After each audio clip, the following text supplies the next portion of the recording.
నమస్తే, welcome to special focus. ఇల్లు ప్రతి ఒక్కరి కల. అదే భాగ్యనగరంలో ఇల్లు కొనాలనుకోవడం ప్రతి మధ్యతరగతి, దిగువ మధ్యతరగతి వర్గాల వారికి లక్ష్యమే. కానీ ప్రస్తుత పరిస్థితుల్లో హైదరాబాద్ రియల్ ఎస్టేట్ రంగంలో ఒడిదుడుకులు కనిపిస్తున్నాయి.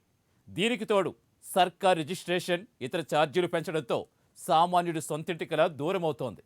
అదే క్షణంలో నిన్న మొన్నటి వరకు పచ్చగా ఉన్న రియల్ ఎస్టేట్ రంగానికి వచ్చే రోజుల్లో ప్రతికూల వాతావరణం ఉంటుందనే ఆందోళనలు మొదలయ్యాయి. హైదరాబాద్ రియల్ ఎస్టేట్ రంగం గడ్డు పరిస్థితి ఎదుర్కొంటుందా? ఏ క్షణమైనా రియల్ బుడగ పేలే ప్రమాదం ఉందా? ఇప్పటికే ఇళ్ల కొనుగోళ్లు, ఫ్లాట్ల క్రయ విక్రయాల విషయంలో గడ్డు పరిస్థితి ఎదుర్కొంటోంది హైదరాబాద్ రియల్ ఎస్టేట్ వ్యాపారం. మరి కోవిడ్ తర్వాత ఇది ఏ మేర కోలుకునే అవకాశం ఉంది? రియల్ ఎస్టేట్ కంపెనీలు చెబుతున్న సానుకూల వాతావరణం నిజంగా గ్రౌండ్ లెవెల్లో ఉందా? ప్రపంచ రియల్ ఎస్టేట్లోనే హైదరాబాద్ మార్కెట్ ఒక విభిన్నమైనది. అయితే కరోనాకు ముందు ఉన్నటువంటి ఈ పరిస్థితి ఇప్పుడు కరోనా తర్వాత ఉందా అంటే ఖచ్చితంగా వాస్తవంగా లేదు అనేది వినిపిస్తున్న మాట. అయితే హైదరాబాదు కరోనా తర్వాత దేశంలోనే కీలకమైనటువంటి రియల్ ఎస్టేట్ వ్యాపారం కేంద్రంగా మారిందంటూ ప్రభుత్వం, అదేవిధంగా కొన్ని రియల్ ఎస్టేట్ సంస్థలు చెప్తున్నాయి. అయితే వాస్తవంగా హైదరాబాద్లో చుక్కనండుతున్నటువంటి ధరలు నిజంగా వాస్తవ రూపంలో ఉన్నాయా? అసలు రియల్ ఎస్టేట్ సంస్థలు చెప్తున్నటువంటి ధరలు సామాన్యులకు అందుబాటులో లేకపోవడంతో అసలు సామాన్యులకు కానీ మధ్యతరగతి ప్రజలకు కానీ అసలు రియల్ ఎస్టేట్ ధరలు అందుబాటులో లేకపోవడానికి ప్రధాన కారణం ఎందుకు? అదేవిధంగా ఉన్న వాస్తవ పరిస్థితి ఏంటో ఒకసారి మనం ప్రయత్నం చేద్దాం. భాగ్యనగరం రియల్ ఎస్టేట్ వ్యాపారానికి జీవనాడి. నగరం చుట్టూ నిత్యం రియల్ ఎస్టేట్ వ్యాపారులు వెంచర్లు వేస్తూ ప్రజల్ని ఆకర్షిస్తుంటారు. నగర శివారు ప్రాంతాలన్నీ మెల్లగా అభివృద్ధి చెందుతుండడం, తెలుగు రాష్ట్రాలకు చెందిన చాలా మంది జిల్లాల నుంచి నగరాలకు వలసలు పెరగడంతో నివాసాలకు డిమాండ్ ఏర్పడింది. దీంతో ఇళ్లు కొనుగోళ్లు, ప్లాట్ల క్రయ విక్రయాలు జోరందుకున్నాయి. IT, industry, education, medical, customer service ఇలా రకరకాల రంగాలకు చెందిన కంపెనీలు చాలా వరకు నివాస ప్రాంతాలకు దూరంగా హబ్లుగా ఏర్పడడంతో ఉద్యోగులు కూడా నగర శివార్లకు వలసలు వెళ్తూ వచ్చారు. దీంతో నగరంతో పాటు చుట్టుపక్కల గ్రామాలు కూడా కలిసిపోయాయి. గ్రేటర్ హైదరాబాద్ పరిధి దాటి ఇతర జిల్లాలకు కూడా రియల్ వ్యాపారం విస్తరించింది. కొందరు భూములపై పెట్టుబడులు పెట్టడం, మధ్యతరగతి, ఎగువ మధ్యతరగతి ప్రజలు కూడా సొంతింటి కలను నెరవేర్చుకోవడంతో మెల్లగా రియల్ ఎస్టేట్ కు రెక్కలొచ్చాయి. కానీ గత 2 ఏళ్లలో కరోనా కలకలం అన్ని రంగాలపై పడింది. దాని ఎఫెక్ట్ రియల్ ఎస్టేట్ పై కూడా ఉంది. అయితే మళ్లీ మెల్లగా రియల్ వ్యాపారం కళకళలాడుతోంది. కరోనాతో lockdowns, work from home continue అవుతున్నాయి. చాలా చోట్ల ఉద్యోగులు ఇంటి నుంచే విధులు నిర్వహిస్తున్నారు. దీంతో రియల్ ఎస్టేట్ కంపెనీలు కూడా వీటికి అనుగుణంగా ఇళ్లలోనే ఆఫీసు వాతావరణం కల్పించేలా ప్లాట్ల ప్లానింగ్లు ఇస్తూ ఉండడం ఇప్పుడు ట్రెండింగ్ గా మారింది. హైదరాబాద్ రియల్ ఎస్టేట్ ఒకప్పుడు దుబాయ్ రేంజ్ లో ఉండేది. ఇప్పుడు కూడా అంత స్థాయిలో లేకున్నా దాదాపు కొంతవరకు నయమనే వాదనలు రియల్ ఎస్టేట్ వ్యాపారుల నుంచి వినిపిస్తున్నాయి. అయితే గ్రౌండ్ లెవెల్లో పరిస్థితి ఎలా ఉంది? హైదరాబాద్లో భూముల ధరలు, అదేవిధంగా ఫ్లాట్ల ధరలు, ఇళ్ల ధరలు ఆకాశాన్ని అందుతున్నాయి. అయితే వాస్తవానికి హైదరాబాద్లో ఆ పరిస్థితి ఉందంటే లేదనేది ప్రధానంగా వినిపిస్తున్నటువంటి మాట. ఎవరైతే కొనుగోలుదారులు ఉంటారో పెద్ద ఇటువంటి అపార్ట్మెంట్లలో కావచ్చు, లేకపోతే మరికొన్ని ప్రాంతాల్లో ఆన్గోయింగ్ కన్స్ట్రక్షన్లో ఉన్నటువంటి ప్రాజెక్టులలో కొందామన్నా కానీ, అదేవిధంగా ఫ్లాట్స్ కొందామన్నా కానీ కూడా ఇబ్బందికరమైన పరిస్థితి నెలకొంటుంది. ఎందుకంటే వాస్తవంగా ఉన్న రేటు తక్కువ రేటు అయినప్పటికీ కూడా కావాలని మార్కెట్ రేటు ఎక్కువ చేసి చూపిస్తున్నారు. 10,000 ఉన్నదాన్ని 15,000 చెప్తున్నారు, 20,000 ఉన్నదాన్ని 25,000, అదేవిధంగా 60,000 ఉన్నదాన్ని ₹1,00,000 చూపిస్తున్నారు అనేది ప్రధానంగా వినిపిస్తున్నటువంటి మాట. అంటే వాస్తవానికి కరోనా తర్వాత హైదరాబాద్లో రియల్ ఎస్టేట్ పరిస్థితి చాలా వరకు తగ్గింది. కొనే వాళ్ళు లేరు. ముఖ్యంగా ఐటీ సంస్థలు కూడా చాలా వరకు తగ్గిపోయిన పరిస్థితుల్లో, అంటే వర్క్ ఫ్రమ్ హోమ్ జరుగుతున్న నేపథ్యంలో చాలామంది వరకు కూడా ఫ్లాట్స్ అన్ని ఖాళీ అయిపోయిన పరిస్థితి. గత 2 సంవత్సరాల నుంచి చూసుకుంటే ఇదే పరిస్థితి ఉన్న నేపథ్యంలో రియల్ ఎస్టేట్ అనేది కొంతవరకు డల్ అయింది దేశవ్యాప్తంగా. ఇటు ముఖ్యంగా బెంగళూరు, ఢిల్లీ, చెన్నైతో పాటు హైదరాబాద్లో కూడా తగ్గిన ఉండడం వాస్తవం. కానీ హైదరాబాద్లో మాత్రం అందుకు భిన్నంగా చాలా విపరీతమైన డిమాండ్ ఉందని రేట్లు అధికంగా చూపించడం వలన సామాన్యులు ఇబ్బందులు పడుతున్న పరిస్థితి. భూముల రేట్లు ఎప్పుడూ ఒకేలా ఉండవు. పైగా వేగంగా పరుగులు పెడుతున్న హైదరాబాద్ వంటి నగరాల చుట్టూ రియల్ ఎస్టేట్ రంగం ఎప్పుడూ కలకల్లాడుతూ ఉంటుంది. ఇది నిన్నామన్నటి వరకు మాట. కరోనా తర్వాత పరిస్థితులు మారిపోయాయి. చాలామంది పెట్టుబడులు భూములపై పెట్టేందుకు వెనుకడుగేస్తున్నారు. సొంతింటి కల తర్వాత ముందు ఇంట్లో పరిస్థితి చక్కదిద్దుకుంటే చాలనే ధోరణి పెరుగుతోంది. పైగా సర్కార్ భూముల విలువ పెంచింది, రిజిస్ట్రేషన్ ఛార్జీలు పెంచింది. దీంతో రియల్ ఎస్టేట్ వ్యాపారులకు ఇబ్బందికర వాతావరణాలు తలెత్తాయి. ఇది సామాన్యుడి సొంతింటి కలను మరింత దూరం చేస్తుందనే వాదనలు వ్యక్తమవుతున్నాయి. కరోనా సమయంలో ఇళ్ల ధరలు, భూముల రేట్లు భారీగా పెరిగాయనే వాదనలు ఉన్నాయి. దీనికి తోడు కోవిడ్ తగ్గుముఖం పట్టిన సమయంలో ఒక్కసారిగా ల్యాండ్ రేట్లను ప్రభుత్వం పెంచింది. ఇవన్నీ కూడా రియల్ ఎస్టేట్ వ్యాపారులు భూముల ధరల్ని పెంచడానికి దోహదం చేసింది. నైట్ ఫ్రాంక్స్ రెసిడెన్షియల్ మార్కెట్ నిర్వహించిన సర్వేలో పలు ఆసక్తికర అంశాలు వెలుగులోకొచ్చాయి. 2020 ప్రథమార్థంతో పోల్చుకుంటే అమ్ముడు పోని నివాసాల సంఖ్య రెట్టింపయింది. గతేడాది జనవరి నుంచి మే మధ్య కాలంలో 4037 హౌసింగ్ యూనిట్లు అన్సోల్డ్ కాగా ఈ సంవత్సరం ప్రథమార్థంలో ఈ సంఖ్య రెట్టింపయింది. 11,918కి చేరింది. గతేడాది ప్రథమార్థంతో పోల్చుకుంటే ఈ సంవత్సరం జనవరి మే మధ్య కాలంలో హైదరాబాద్ రెసిడెన్షియల్ మార్కెట్ కొంత ఊపందుకున్న అమ్మకాలు అనుకున్నంతగా పెరగడం లేదు. దీనికి జనాల్లో ఉన్న పలు అపోహాలు కూడా కారణం కావచ్చు. కోవిడ్ ఎఫెక్ట్ తగ్గినా కొత్త వేరియంట్లు జనాల్లో భయాందోళనకు గురి చేస్తున్నాయి. దీంతో కొనుగోలుదారులు ముందుకు రాలేకపోతున్నారు. అలా వేల సంఖ్యలో ప్లాట్లు ఖాళీగా దర్శనమిస్తున్నాయి. గతేడాదితో పోల్చుకుంటే ఈ సంవత్సరం ఖాళీగా ఉన్న ఇళ్ల సంఖ్య రెట్టింపయింది. కరోనా సమయంలో ఇళ్ల ధరలు, భూముల రేట్లు భారీగా పెరగడం, ల్యాండ్ రేట్లను ప్రభుత్వం పెంచడం కూడా కొనుగోళ్లు తగ్గడానికి దారితీశాయనే అభిప్రాయాలు వ్యక్తమవుతున్నాయి. Knight Frank's residential market survey అభిప్రాయం ప్రకారం కొన్ని నెలలుగా హైదరాబాద్ పరిసర ప్రాంతాల్లో రియల్ ఎస్టేట్ క్రయ విక్రయాలు భారీగా తగ్గాయి. ల్యాండ్ల రేట్లను ప్రభుత్వం పెంచడం కొనుగోళ్లు తగ్గడానికి కారణమైంది.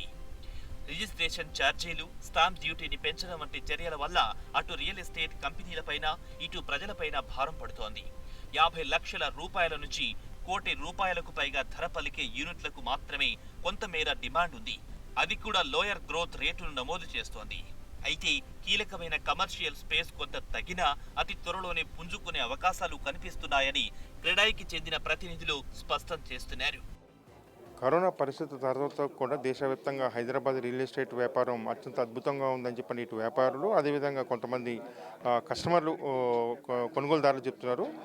ప్రస్తుతం హైదరాబాద్లో ఉన్నటువంటి రియల్ ఎస్టేట్ పరిస్థితి పైన మనతో క్రెడాయి చైర్మన్ గారు ఉన్నారు.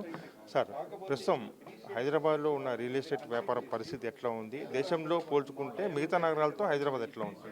హైదరాబాద్ మార్కెట్ బాగుంది. ఇప్పుడు యాక్చువల్గా 3-4 ఇయర్స్ నుంచి మిగతా నగరాలన్నీ ఇబ్బందులు పడుతున్నాయి అండ్ రియల్ ఎస్టేట్ బాగలేదు. కానీ ఏంటంటే హైదరాబాద్ బాగున్నది. ఎందుకు అంటే ఇప్పుడు గవర్నమెంట్ ఏదైతే ప్రొయాక్టివ్ గవర్నమెంట్ అండ్ మన అంటే గవర్నమెంట్ స్టేబుల్ గవర్నమెంట్ అండ్ యాక్చువల్గా టీఎస్ ఐపాస్ లాంటి, తర్వాత సాఫ్ట్వేర్ లాంటి and young dynamic IT minister గారు కూడా చాలా ఐటీ కంపెనీస్ని తీసుకురావడము, ఇవన్నీ కూడా చేయడం వల్ల డెఫినెట్గా అంటే బాగా వస్తున్నది. అండ్ కరోనా తర్వాత కూడా ఏంటంటే కొంతమంది వర్క్ ఫ్రమ్ హోమ్తో కొద్దిగా స్పేషియస్ అపార్ట్మెంట్స్, సేపియస్ విల్లాసు అండ్ తర్వాత అంటే కొనడానికి ముందుకు రావడము, అట్లా దాంతో కూడా చాలా వరకు మార్కెట్ ఇంప్రూవ్ అయింది. అండ్ యాక్చువల్గా ఏంటంటే లా అండ్ ఆర్డర్ అండ్ మన ఇన్ఫ్రాస్ట్రక్చరు, తర్వాత కనెక్టివిటీ, మెట్రో ఇవన్నీ రావడం వల్ల కూడా మనకు హైదరాబాద్ వైపే అందరు చూస్తున్నారు. కాబట్టి డెఫినెట్గా మార్కెట్ బాగుంది హైదరాబాద్లో. కానీ అంటే సార్, ఇప్పుడు వాస్తవంగా ఇప్పుడు ఏదైతే మీరు అన్నట్టుగా వర్క్ ఫ్రమ్ హోమ్ లాంటి ఇష్యూస్ వల్ల ప్రధానంగా ఆఫీస్ స్పేసు అనేది కొంతవరకు తగ్గింది అనేది ఒకటి కూడా ఉంది. అంటే ఇప్పటికీ కూడా ఇంకా వర్క్ ఫ్రమ్ హోమ్ నడుస్తుంది గవర్నమెంట్ చెప్తున్నప్పటికీ కూడా. అంటే దీని ఇంపాక్ట్ ఈ యొక్క ఆఫీస్ స్పేస్ మీద పడదంటారా? యాక్చువల్గా ఏమవుతుందంటే ఇప్పుడు ఆఫీస్ స్పేస్ కూడా అట్లే కంటిన్యూ చేస్తున్నారు. ఎందుకంటే ఎప్పుడు మళ్ళీ వర్క్ ఫ్రమ్ హోమ్ నుంచి మళ్ళీ ఆఫీస్ రన్నింగ్ చేస్తారో తెలియదు. కాబట్టి డెఫినెట్గా ఆఫీస్ స్పేసెస్ అట్లే కంటిన్యూ అవుతున్నాయి. అండ్ ఆఫీస్ లీజ్ కూడా చేస్తున్నారు, కొత్త లీజెస్ కూడా చాలా వరకు తీసుకుంటున్నారు. ఎందుకంటే వర్క్ ఫ్రమ్ హోమ్ కూడా 100% అంటే ఇప్పుడు ఎఫిషియన్సీ ఉంది, బట్ షార్ట్ పీరియడే ఉంటుంది. అండ్ ఇప్పుడు దాన్ని కూడా మిక్స్డ్ చేయాలనే ఆలోచనలు కూడా ఉన్నారు. కొంతవరకు మిక్స్డ్ అంటే 2 days work from home, 3 days office అట్లా చేసి చేయాలనేది కూడా ఉన్నారు. కాబట్టి అది అంటే వర్క్ ఆఫీస్ స్పేస్లు కూడా బాగానే ఉన్నది. బట్ ఏంటంటే రెసిడెన్షియల్ బాగా డిమాండ్ క్రియేట్ అయింది. అంటే మనతో పాటు ఐటీలో హబ్లో పోటీగా ఉన్నటువంటి బెంగళూరు కానీ, లేకపోతే మిగతా చెన్నై, ఢిల్లీ, నోయిడా ఇటువంటి సిటీస్కి హైదరాబాద్కు ఉన్న ప్రస్తుతం డిఫరెన్స్ ఏంటి సార్? అంటే హైదరాబాద్లో ఎక్కువగా రియల్ ఎస్టేట్ ఉందని మీరు చెప్తున్నారు కదా, దానికి ప్రధాన కారణం అంటే మిగతా సిటీలతో పోల్చుకుంటే మనది ఎందుకు అట్లా గ్రోయింగ్లో ఉందనుకోవచ్చు? అంటే యాక్చువల్గా ఇప్పుడు వేరే సిటీస్ బెంగళూరు, చెన్నై, పూణే వీటిలలో కూడా మన దగ్గర కంటే rental lease amounts lease rate ఎక్కువ ఉన్నది. అలాగే ఇప్పుడు కన్స్ట్రక్షన్ అంటే ఇప్పుడు మామూలుగా కూడా మీకు రెసిడెన్షియల్ కూడా రేట్స్ ఎక్కువ ఉన్నాయి. కాబట్టి ఈవెన్ ఇంత పెరిగిన తర్వాత కూడా ఎంతో కొంత రేట్స్ పెరిగిన తర్వాత కూడా ఇప్పుడు మన దగ్గర ల్యాండ్ రేట్స్ ఎక్కువ పెరిగినాయి, బాగా పెరిగినాయి, అబ్నార్మల్గా పెరిగినాయి. తర్వాత కన్స్ట్రక్షన్ కాస్ట్ పెరిగింది. అండ్ అంటే మాకు ఫీజెస్ కొంతవరకు కూడా పెంచారు, రిజిస్ట్రేషన్ ఛార్జెస్ అవి పెంచిన తర్వాత కూడా ఈవెన్ ఈ రోజు కూడా కంపేర్ చేసినప్పుడు మీరు ఈ సిటీస్తోని ఏది చెన్నై, పూణే, బెంగళూరుతో సిటీతో కంపేర్ చేసినప్పుడు తక్కువ ఉన్నది. కాబట్టి అందరూ ఇటు చూడడం జరుగుతున్నది. రేటు రీజనబుల్గా ఉన్నది, రేటు కంఫర్టబుల్ ఉన్నది. కాబట్టి రైట్, థ్యాంక్ యూ. ఇది మొత్తం మీద హైదరాబాద్లో ఆఫీస్ స్పేస్ పరంగా కూడా మంచి డెవలప్మెంట్ ఉంది. మిగతా సిటీస్తో పోల్చుకుంటే హైదరాబాద్ గోయింగ్ సిటీలో ఉందని చెప్పని చెప్తున్నారు. కెమెరా పర్సన్ శ్యామ్తో Brahmaji, prime 9 news, Hyderabad. Hyderabad real estate ఒకప్పుడు దుబాయ్ స్థాయిలో ఉండేది. ఇప్పుడు అదే స్థాయిలో కాకపోయినా దగ్గరలో ఉందంటున్నారు రియల్ వ్యాపారులు. అయితే అందుకు విరుద్ధమైన పరిస్థితి కనిపిస్తోంది. గ్రౌండ్ లెవెల్లో వచ్చే సంవత్సర కాలంలో ఇళ్ల ధరలు 10% పైగా పెరుగుతాయంటూ క్రెడాయ్ మార్కెట్ అంచనా వేస్తోంది.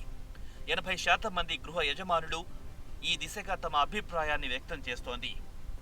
కొత్తగా ఇంటిని కొనుగోలు చేయడానికి 43% మంది ఆసక్తిగా ఉన్నారని, ప్రస్తుతం ఉంటున్న ఇంటి కంటే మరింత విశాలమైన విలాసవంతమైన ఇంటిని కొనడానికి 22% మంది మొగ్గు చూపినట్లుగా తెలుస్తోంది.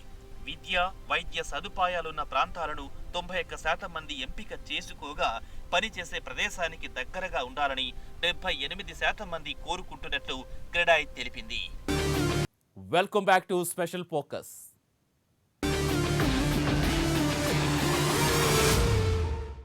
ప్రజల్లో పెట్టుబడులు పెట్టే దృక్పథం మారుతోంది.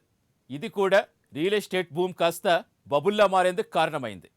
రియల్ బబుల్ పేలితే ఆ వ్యాపార రంగం కుప్పకొలడం ఖాయం. అందుకే కంపెనీలు కూడా కొంతమేరకు ఆఫర్లు ఇచ్చేస్తున్నాయి.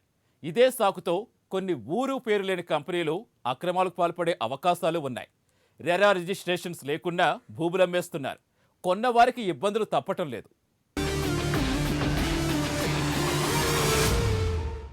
ఔటర్ రింగ్ రోడ్డు దగ్గర ప్రాంతాల్లో ఒక్కసారిగా కావాలనే రేట్లు పెంచి ప్రభుత్వం భూముల్ని కొన్ని సంస్థలు కొన్నట్లు విమర్శలొచ్చాయి.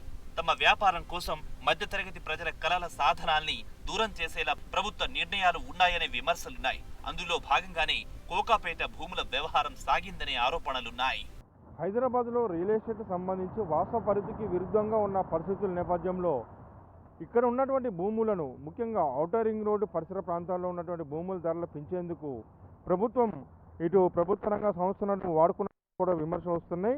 ప్రధానంగా అది హెచ్ఎండిఏ సంస్థ ద్వారా ఔటర్ రింగ్ రోడ్డుకి ఆనుకుని ఉన్నటువంటి నియోపోలిస్ ఈ యొక్క వెంచర్ ఏదైతే హెచ్ఎండిఏ గతంలో డెవలప్ చేసినటువంటి వెంచర్ ఏదైతే ఉందో, ఇక్కడ ప్రభుత్వానికి అనుకూలంగా ఉన్నటువంటి కొంతమంది వ్యక్తుల ద్వారా ఈ ప్రాంతాల్లో భూముల రేట్లు పెంచారు అనేది ప్రధానంగా ఇటు విపక్షాలు, ముఖ్యంగా బీజేపీ, కాంగ్రెస్ పార్టీ గతంలో విమర్శించాయి.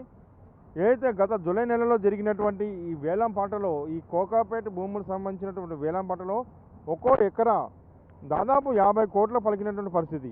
మొత్తం హెచ్ఎండీకి చెందినటువంటి 49.2 ఎకరాల్లో 8 ప్లాట్లు జరిగినటువంటి వేలంలో 60 మంది బిల్డర్లు బిడ్డేగా కేవలం కొంతమందికి మాత్రమే ఈ యొక్క భూములు దక్కాయి. అయితే వాస్తవ ఉన్నటువంటి ఎకరా భూమికి ఉన్న రేటు కన్నా అధికంగా ఎక్కువ రేటు కొన్న పరిస్థితుల్లో ఈ ప్రాంతంలో భూముల ధరలు చాలా విపరీతంగా పెరిగాయి. హైదరాబాద్లో రియల్ ఎస్టేట్ మార్కెట్ డిమాండ్ బాగా పెరిగింది అని ప్రధానంగా చూపించేందుకే ఈ యొక్క భూముల ధరలు పెంచి ఈ యొక్క నియోపోలిస్ ప్రాంతంలో రేట్లు పెంచినట్టుగా ఇటు విపక్షాలు గతంలో చాలా వరకు విమర్శలు చేశాయి.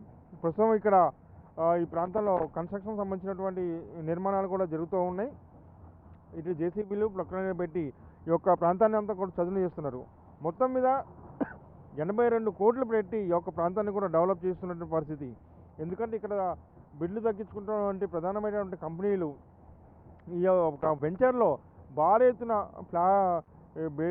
అపార్ట్మెంట్లు నిర్మించి, విలాలు నిర్మించి ఈ యొక్క ఏదైతే క్యాష్ చేసుకునేందుకు చేస్తున్న ప్రయత్నాల్లో భాగంగా ఈ యొక్క భూముల రేట్లను పెంచినట్టుగా విపక్షాలు ఆరోపిస్తున్న పరిస్థితుల్లో అసలు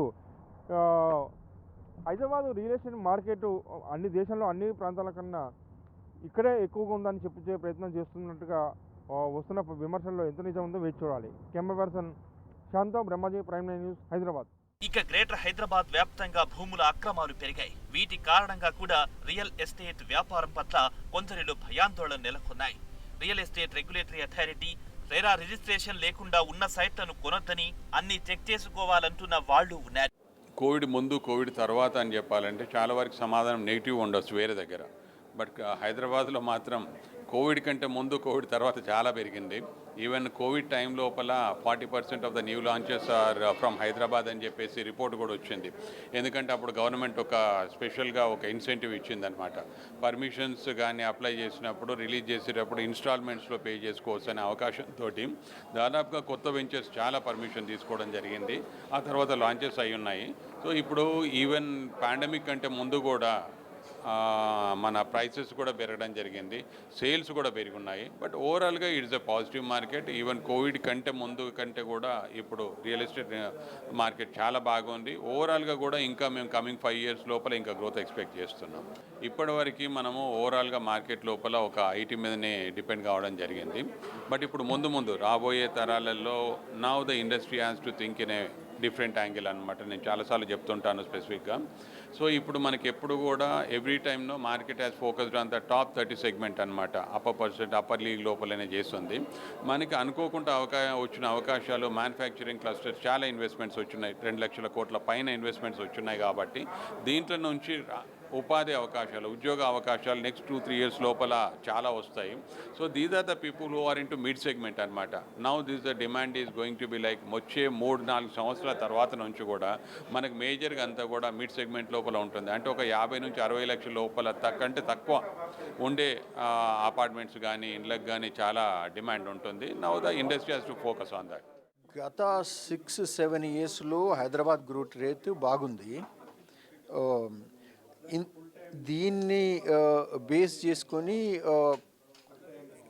మంచి అట్మాస్ఫియర్లో అన్హెల్దీ ప్రాక్టీసెస్ వచ్చినాయి. ఆ అన్హెల్దీ ప్రాక్టీసెస్ కంట్రోల్ చేయాలనేది ఇప్పుడు మా ఉద్దేశం, ఈ ప్రెస్ కాన్ఫరెన్స్ ఉద్దేశము. ఈ యూడిఎస్ ప్రీ సేల్స్ 111లో లేఅవుట్లు చేయడము, తర్వాత కన్జర్వేషన్ జోన్లో లేఅవుట్లు చేయడము, హెచ్ఎండిఏ కన్జర్వేషన్ జోన్లో లేఅవుట్ చేయడము, ఇవన్నీ మొదలైనాయి. ఇది ఒకటి కన్స్ట్రక్షన్ ఇండస్ట్రీ దెబ్బతింటుంది. ఎందుకంటే అమౌంట్ సర్క్యులేషన్లో ఉన్నది ఒకంతే అమౌంట్ కదా. అది వాళ్ళు స్పూరియస్ బిల్డర్స్ ఆ డబ్బును తీసుకొని బయటికి వెళ్ళిపోతే regular business men standard builders కూడా దెబ్బతింటారు. ఒకటి ఫండ్స్ ఫ్లో దెబ్బతింటుంది, మోసపోతారు.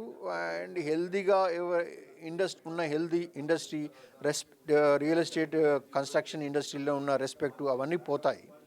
సో బేసికలీ ఈ మూలంగానే రేరా వచ్చింది. రేరా డెఫినెట్గా చేస్తే ఇది కొంత తగ్గుతుంది.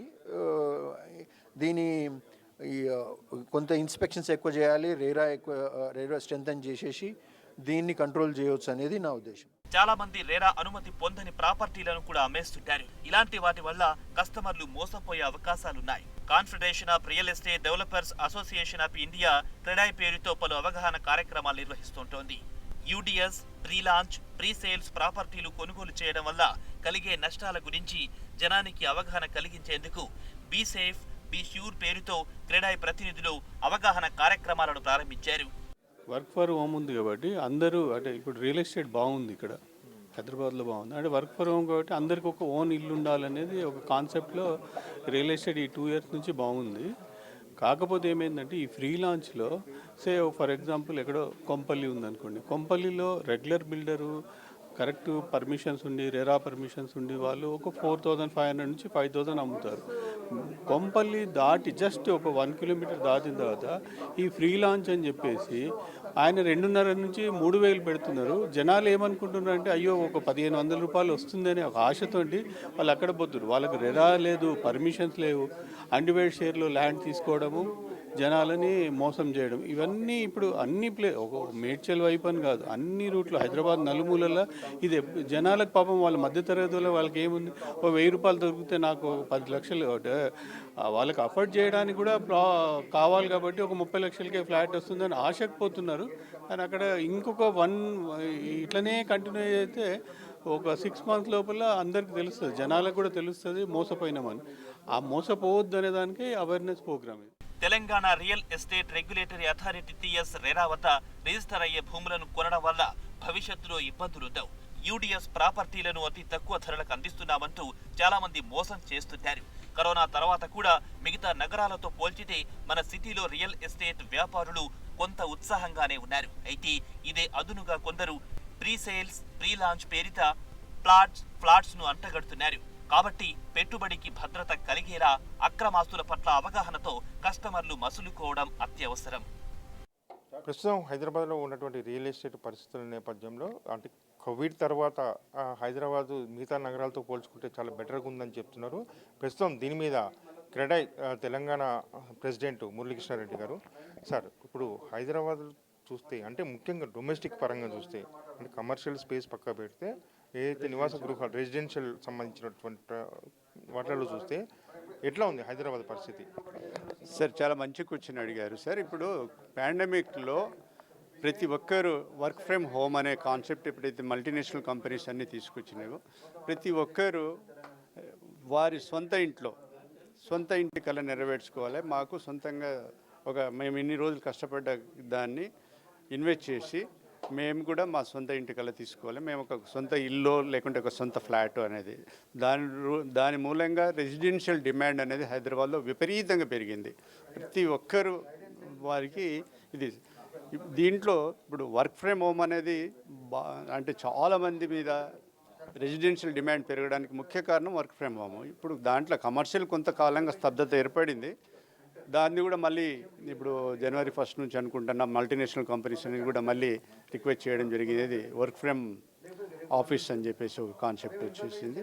కాకపోతే ఏంటంటే హైదరాబాదు ముఖ్యంగా ఇలా భారతదేశంలో హైదరాబాదు నెంబర్ 1 స్థానానికి ఆల్మోస్ట్ ఎరిగింది. ఎందుకంటే ఇక్కడ ఉన్న గవర్నమెంటు ఇన్ఫ్రాస్ట్రక్చరు కనెక్టివిటీ ఇప్పుడు ఎన్నో ఈ పాండమిక్లో గవర్నమెంట్ కూడా ఎన్ని డెవలప్మెంట్ చేసింది, ఎన్ని కనెక్టివిటీ రోడ్స్ తయారు చేసింది. అదేవిధంగా మెట్రో సర్వీస్ చాలా బ్రహ్మాండంగా ఉంది. ఇక్కడ ప్రతి ఒక్కరు హైదరాబాద్లో సెటిల్ కావాలని చూస్తుంటారు. దాని మూలంగా హైదరాబాద్లో రెసిడెన్షియల్ డిమాండ్ చాలా బాగా పెరిగింది. గ్రౌండ్ లెవెల్లో చూస్తే కొద్దిగా ఇది ఏదైతే డెవలపర్స్ కావచ్చు, ఏదైతే బిల్డర్స్ కావచ్చు, వీళ్ళందరూ కూడా చెప్తున్న రేటుకి పబ్లిక్ అడుగుతున్న రేటుకి చాలా వ్యత్యాసం ఉందని చెప్పి అంటున్నారు. అంటే ఉన్న రేటు కన్నా కొంత ఎక్కువ చేసి చెప్తున్నారు, అంటే మార్కెట్ పెంచడానికి అనేది ఒకటి నడుస్తుంది. దీంట్లో ఎంతవరకు వాస్తవం ఉంది సార్? దీంట్లో వాస్తవం లేదు అని నేను అనటం లేదు. ఎందుకంటే ఇక్కడ లొకేషన్ బట్టి ల్యాండ్ వాల్యూని బట్టి ఇప్పుడు కన్స్ట్రక్షన్ కాస్ట్ మాకు up to 15 floors, up to 10 floors, 15 and above ఫ్లోర్స్కు కన్స్ట్రక్షన్ కాస్ట్ అనేది ఒకటి ఫిక్స్ అయి ఉంటుంది. దాని మీద మళ్ళీ పర్సెంటేజ్ రూపకంగా పెరుగుతూ పోతున్నది. ల్యాండ్ కాస్ట్ మాత్రం లొకేషన్ బట్టి పెరుగుతుంది. ఆ ల్యాండ్ కాస్ట్ ఈ కన్స్ట్రక్షన్ కాస్ట్కి యాడ్ అయినప్పుడు దాన్ని బట్టి ఆ లొకేషన్ మీద రేట్ మనం డిసైడ్ చేస్తామండి. దాన్ని ఎవరు క్రియేట్ చేయాల్సిన అవసరం లేదు.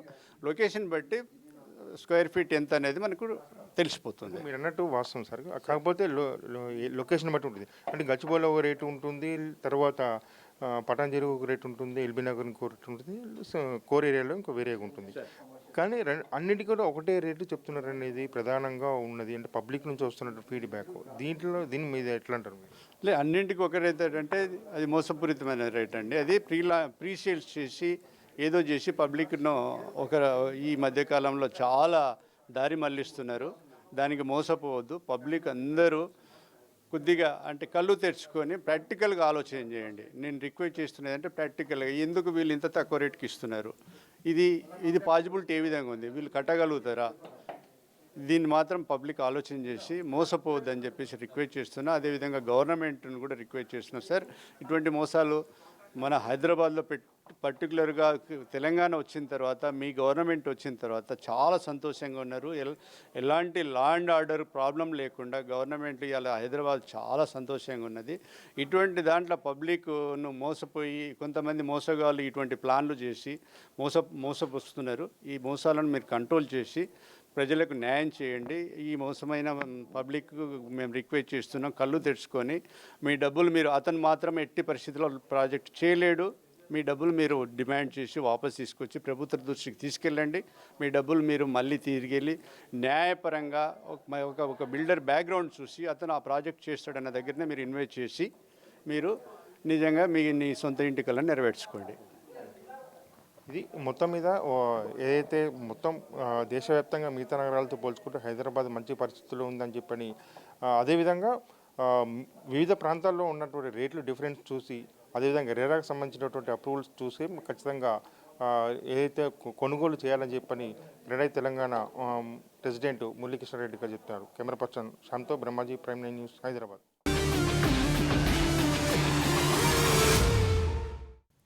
మొత్తానికి రియల్ ఎస్టేట్ రంగంలో అప్ అండ్ డౌన్స్ చూస్తుంటే ఏ క్షణానికి ఎలా మారుతుందో చెప్పడం కష్టంగా ఉంది. కరోనాకు ముందు రియల్ ఎస్టేట్ రంగం వేరు, ప్రస్తుతం ఉన్న మార్కెట్ వేరు. జనాల ఆలోచనలు, సామాజిక పరిస్థితులు అన్నీ తారుమారు కావడంతో రియల్ వ్యాపారులు కూడా తలలు పట్టుకునే పరిస్థితి. మరి ఇదిలాగే కొనసాగుతుందా? ఏమో, కాలమే చెప్పాలి. ఇది ఇవాల్టి స్పెషల్ ఫోకస్. మరో అంశంతో మళ్ళీ మీ ముందుంటాం. Keep watching prime 9 news. నిజం ఇదే మా ఇజం.